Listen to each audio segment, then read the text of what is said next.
नमस्कार, मैं विशाखा ठाकुर। स्वागत है आप सभी का 3.0 टीवी में। वर्चुअल डिजिटल एसेट्स का हालिया प्रदर्शन तेजी से बदलते इन्वेस्टर सेंटिमेंट के लिए उच्च जोखिम वाली एसेट्स की वल्नरेबिलिटी को रेखांकित करता है और इससे भी महत्वपूर्ण बात यह है कि इन्फॉर्म ट्रेडर्स प्रभावी रूप से फोमो फैक्टर के रूप में जाना जाता है। बिटकॉइन की कीमत दिसंबर के बाद पहली बार $40,000 के महत्वपूर्ण स्तर से नीचे आ गई है, क्योंकि नए स्पॉट एक्सचेंज ट्रेडेड फंडों में बड़े पैमाने पर इनफ्लोज के बावजूद बिक्री भारी खरीदारी जारी है। मार्केट कैप के हिसाब से सबसे बड़ी क्रिप्टो करेंसी में स्पॉट BTC ETF के लॉन्च के बाद से लगभग 20% की गिरावट आई है। ये वर्तमान में 4.3% गिरकर $39,832 पर ट्रेड कर रहा है। दिसंबर की शुरुआत के बाद से बिटकॉइन अब अपनी सबसे कमजोर कीमत पर है, लेकिन अभी भी साल भर पहले के स्तर से दोगुने से भी अधिक है। दिलचस्प बात यहाँ ये है कि स्पॉट BTC ETF में दो ब्लैक रॉक और फिडेलिटी के साथ स्ट्रॉन्ग इनफ्लो देखा जा रहा है, जो बिजनेस के लिए खुलने के बाद से हफ्ते में एसेट्स अंडर मैनेजमेंट में $1 बिलियन से अधिक हो गया है। हालांकि ग्रेस्केल के GBTC प्रोडक्ट से मल्टी बिलियन डॉलर के आउटफ्लो से पता चलता है कि इन्वेस्टर्स ने मुनाफा कमाया है या अन्य लोअर कॉस्ट व्हीकल्स की ओर रुख किया है।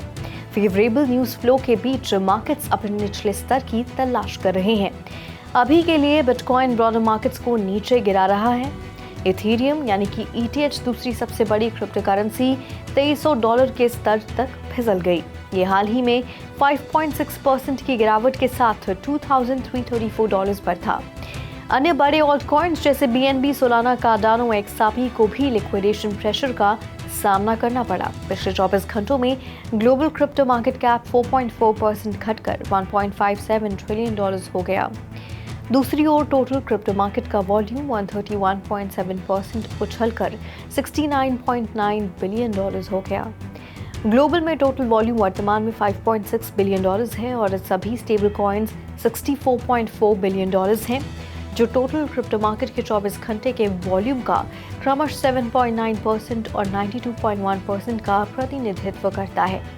बिटकॉइन का प्रभुत्व वर्तमान में 49.8% है, जो दिन भर में 0.01% की वृद्धि दर्शाता है। IC15 इंडेक्स टॉप 15 टोकन का बैरोमीटर 4.5% गिरकर 52,038 पर आ गया। इस बीच इस महीने की शुरुआत में एक्सचेंज ट्रेडेड फंड में परिवर्तित होने के बाद से इन्वेस्टर्स ने ग्रेस्केल बिटकॉइन ट्रस्ट की $2 बिलियन से अधिक की बिक्री की है। प्राइवेट डेटा कॉइनडेस्क के अनुसार उस पलायन का एक बड़ा हिस्सा FTX की बैंक्रप्सी एस्टेट में 22 मिलियन शेयर डंप करना था। इंडोनेशिया ने पिछले साल की तुलना में 2023 में एक्सचेंजों पर ट्रांजैक्शन वॉल्यूम में 60% की गिरावट का अनुभव किया। क्रिप्टो इंडस्ट्री ने ट्रेडर्स को दूर ले जाने वाले फैक्टर के रूप में हाई टैक्सेस का हवाला दिया।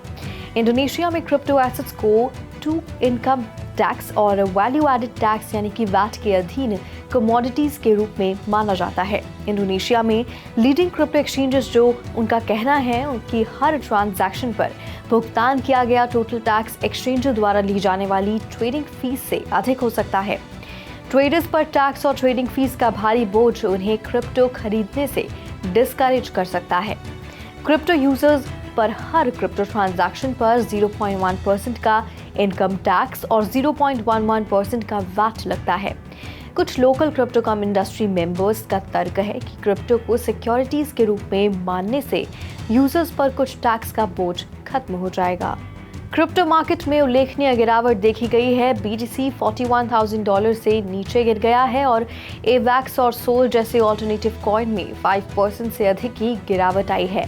प्राइमरी क्रिप्टो करेंसी में 2 हफ्ते पहले बढ़ी हुई अस्थिरता का अनुभव हुआ, जो कि US SEC ने 11 स्पॉट बिटकॉइन ETF को हरी झंडी दी। BTC का मार्केट कैप गिरकर $800 बिलियन हो गया है, लेकिन ऑल्स पर इसका प्रभुत्व CMC पर थोड़ा बढ़कर 49.9% हो गया है। सोलाना और एवलांच में भी 5 to 6% की गिरावट आई है।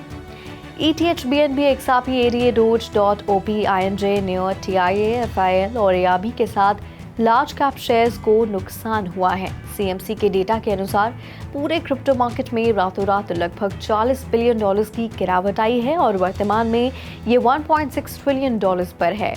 कॉइनबेस के chief legal officer Paul Grewal ने यूएस गवर्नमेंट अकाउंटेबिलिटी ऑफिस की एक हालिया रिपोर्ट की आलोचना की है, जिसमें सुझाव दिया गया है कि क्रिप्टो करेंसी प्रतिबंधों की चोरी में शामिल हो सकती है। ग्रेवाल ने तर्क दिया कि पब्लिक लेजर सिस्टम, जो कि क्रिप्टो करेंसी ऑपरेशन के लिए फंडामेंटल है, ट्रांजैक्शन पर नजर रखने में ट्रांसपेरेंसी और सहायता प्रदान करती है, जिससे कि अवैध गतिविधियों के लिए संभावित दुरुपयोग को रोका जा सकता है। जीएओ ने प्रतिबंधों की चोरी को रोकने में उनकी प्रभावशीलता के बारे में ग्रेवाल के दावे के अनुरूप क्रिप्टो करेंसी ट्रांजैक्शन का पता लगाने में इन लेजर सिस्टम की उपयोगिता को स्वीकार किया। इनोवेशन और कंप्लायंस के बीच बैलेंस इंडस्ट्री लीडर्स और रेगुलेटरी बॉडीज के लिए एक महत्वपूर्ण मुद्दा बना हुआ है। पिछले 93 डेज में डिसेंट्रलाइज्ड फाइनेंस प्रोटोकॉल्स में TVL $57.74 बिलियन तक पहुंच गया है। सबसे बड़े प्रोटोकॉल लीडो में 10.66% की वृद्धि देखी गई है, जो अब $23.22 बिलियन है। मेकर, दूसरा सबसे बड़ा DeFi प्रोटोकॉल, इसी अवधि में 1.52% की मामूली कमी आई है। TVL साइज के अनुसार टॉप 5 DeFi प्रोटोकॉल आवे, ट्रस्टलैंड और यूनिस्वैप हैं। आवे में 10.34% की बढ़ोतरी देखी गई है, जबकि ट्रस्टलैंड में 9.43% की कमी आई है। यूनिस्वैप ने सबसे महत्वपूर्ण वृद्धि दर्ज की है, जो पिछले महीने से 78.56% बढ़ी है। इथेरियम टॉप DeFi प्रोटोकॉल बना हुआ है, जिसका एग्रीगेट TVL में 57.3% हिस्सा है, जो कि $33.10 बिलियन है। अन्य टॉप DeFi प्रोटोकॉल में बाइनेंस स्मार्ट चेन, आर्बिट्रम और सोलाना शामिल हैं। दुनिया के तीसरे सबसे बड़े क्रिप्टो एक्सचेंज बायबिट ने बायबिट Web3 स्वैप लॉन्च किया है, जो ट्रेडिशनल फाइनेंस और DeFi के बीच गैप को ब्रिज करने के लिए डिजाइन किया गया एक प्लेटफॉर्म है। प्लेटफॉर्म कई चेन्स में टोकन स्वैपिंग के लिए एक सिक्योर और यूजर फ्रेंडली प्लेटफॉर्म प्रदान करता है, जिससे कि यूजर्स को डाइवर्स टोकन्स, लिक्विडिटी पूल्स तक पहुंचने और यील्ड फार्मिंग और स्टेकिंग जैसी गतिविधियों में संलग्न होने की अनुमति मिलती है। 2000 से अधिक टोकन समर्थित होने के बाद Bybit Web3 swap Ethereum, Binance smart chain, polygon, Arbitrum और अन्य main stream Ethereum virtual machine public chains के बीच एसिड ब्रिजेस की सुविधा प्रदान करता है, जिससे कि प्लेटफॉर्म की वर्सेटिलिटी और यूजर कन्वीनियंस बढ़ती है। बायबिट Web3 स्वैप अप्रूवल और स्वैप स्टेप्स को सरल बनाता है, जिससे कि यूजर्स आसानी से टोकन स्वैप एग्जीक्यूट कर सकते हैं। ट्रॉन के डिसेंट्रलाइज्ड फाइनेंस सेक्टर में पिछले साल Q4 में 41% की वृद्धि देखी गई, जिससे ये इथेरियम के बाद दूसरा सबसे बड़ा DeFi प्लेटफॉर्म बन गया। हालांकि इस वृद्धि ने क्रिप्टो कम्युनिटी के भीतर चिंताएं बढ़ा दी हैं। टोकन TRX में 0.9% की वृद्धि हुई है, जबकि वीकली परफॉर्मेंस में 3.6% की वृद्धि हुई है। जनरल मार्केट रिकवरी के बावजूद ट्रॉन के डेली एक्टिव यूजर्स और नए अकाउंट क्रिएशन में 2% की गिरावट देखी गई और ट्रांजैक्शंस में 2.4% की गिरावट देखी गई। मसारी के एनालिस्ट ने स्टेकिंग और अनस्टेकिंग एक्शन में गिरावट की पहचान की है, जो कि ट्रॉन के मुख्य कार्यों में ठंडा होने का सुझाव देता है। पिछले क्वार्टर की तुलना में ट्रांजैक्शन फीस में भी 6% की गिरावट आई। Crypto currency tracing firm Chainalysis ने खुलासा किया कि 2023 में क्रिप्टो स्कैम के 70% ट्रांजैक्शन में स्टेबल कॉइन को फंसाया गया था। ईरान और रशिया जैसे स्वीकृत देशों को 83% क्रिप्टो पेमेंट और विशेष रूप से स्वीकृत व्यक्तियों और एंटिटीज को 84% में फंसाया गया था। ये आंकड़ा स्टेबल कॉइन यूसेज में समग्र वृद्धि को पार कर गया है, जो 2023 में वैध उद्देश्यों के लिए सभी क्रिप्टो करेंसी ट्रांजैक्शन वॉल्यूम का 59% है। चेन एनालिसिस ने 2022 और 2023 के दौरान संयुक्त रूप से अवैध स्टेबल कॉइन ट्रांजैक्शन में $40 बिलियन की पहचान की, जिसमें कि 2023 में सभी क्रिप्टो करेंसी में देखे गए क्रिमिनल ट्रांजैक्शन में $24.2 बिलियन के आधे से अधिक के लिए प्रतिबंधित चोरी शामिल है। FTUSD एक नई लॉन्च की गई स्टेबल कॉइन में तेजी से वृद्धि देखी गई है। 1 जन 2024 से इसके मार्केट वैल्यूएशन में $1 बिलियन की वृद्धि हुई है। 21 जनवरी 2022 तक मार्केट कैप के मामले में ये चौथी सबसे बड़ी स्टेबल कॉइन है, जिसका मूल्य $2.61 बिलियन है। 22 दिसंबर 2023 से FTUSD ने सप्लाई में 45.7% की वृद्धि का अनुभव किया है। 21 जनवरी तक 452 होल्डर्स के पास FTUSD का ERC20 वेरिएंट है जो 2.564 बिलियन FTUSD का दावा करता है। बाइनांस के पास BNB बेस्ड FTUSD के लिए टॉप 3 वॉलेट हैं जो 49.38 मिलियन मिंटेड कॉइन्स में से 82.1% पर कब्जा करते हैं।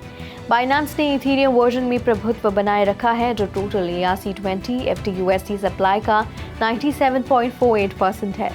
कॉइन गेको डेटा के अनुसार पिछले 3 महीनों में अपने वैल्यूएशन में $10 बिलियन जोड़ने के लिए टेदर $100 बिलियन के मार्केट कैप के करीब पहुंच रहा है। 15 जनवरी को स्टेबल कॉइन इशूअर का टोटल मार्केट कैप $84 बिलियन से बढ़कर $94 बिलियन से अधिक हो गया। टेदर ने UNODC के आरोपों से इनकार किया है कि एशिया के कुछ हिस्सों में अपराधियों द्वारा मनी लॉन्ड्रिंग और धोखाधड़ी करने के लिए USDT का अक्सर उपयोग किया जाता है। UNODC रिपोर्ट बताती है कि बेहतर गुमनामी, कम फीस और अधिक स्थिरता के कारण बैड एक्टर्स ट्रॉन ब्लॉकचेन पर USDT का उपयोग करना पसंद करते हैं। टेदर ने भी बिटकॉइन जमा करना जारी रखा है जिससे उसका रिजर्व्स $2.8 बिलियन तक पहुंच गया है। आज के लिए बुलेटिन में फिलहाल इतना ही। ऐसी ही वेब3 से जुड़ी तमाम अपडेट्स के लिए लॉग ऑन करें हमारी वेबसाइट www.3versetv.io पर या फिर स्कैन करें QR कोड।